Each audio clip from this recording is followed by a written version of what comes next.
India ने China को एक स्ट्रॉन्ग मैसेज देते हुए 59 चाइनीज ऐप्स को बैन कर दिया है। बैन किए गए ऐप्स में कई पॉपुलर ऐप्स भी शामिल हैं, like TikTok, hello, Likee, share it, जो भारत में अच्छी खासी कमाई कर रहे थे। फॉर एग्जांपल, टिकटॉक ने 2018 और 2019 के दरमियान इंडिया से करीब 43 करोड़ रुपए की कमाई की थी और इस साल इस ऐप का टारगेट था कि 100 करोड़ रुपए कमाया जाए। यानी ये ऐप्स इंडिया में पैसा तो खूब कमा रहे थे, लेकिन साथ ही साथ इंडियन यूजर्स का जो डेटा है उसको दूसरे देश के सर्वर्स पर भेज रहे थे, जो देश की सुरक्षा के लिए खतरा बन सकता है। तो ये 59 चाइनीज ऐप्स तो बैन हो गए, पर क्या चाइनीज स्मार्टफोन कंपनियों के अगेंस्ट ही कोई एक्शन लिया जा सकता है?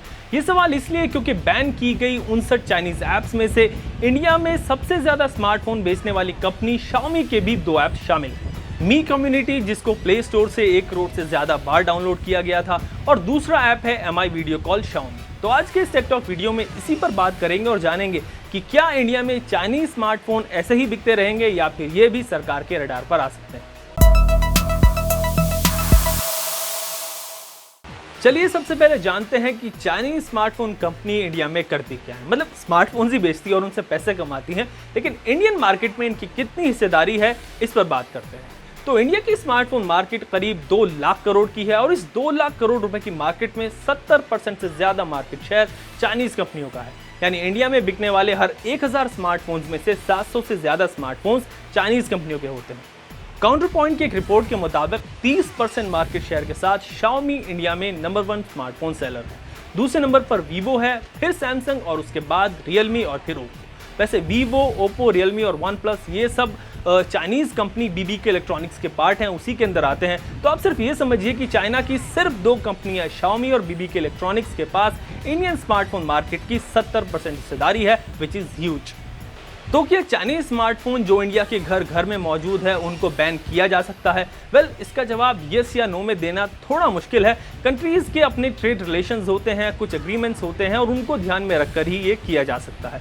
लेकिन अगर आप एक्सपर्ट्स की राय लें तो उनका कहना है कि 59 ऐप्स को बैन करना ये इंडियन गवर्नमेंट का पहला स्टेप था, पहला कदम था। और अगर चाइना अपनी हरकतों से बाज नहीं आता या फिर आगे ही बॉर्डर पर कुछ ऐसी मिसचीवियस एक्टिविटीज करता रहता है तो आगे इंडियन गवर्नमेंट कुछ और कड़े कदम भी उठा सकती है और उसमें गवर्नमेंट के रडार पर चाइनीज स्मार्टफोन मैन्युफैक्चरर्स भी आ सकते हैं। भारत द्वारा 59 चाइनीज ऐप्स को बैन करना एक बहुत बड़ा संदेश चाइनीज स्मार्टफोन मैन्युफैक्चरर्स के लिए भी है कि ये तो भारत ने पहला पड़ाव डाला है।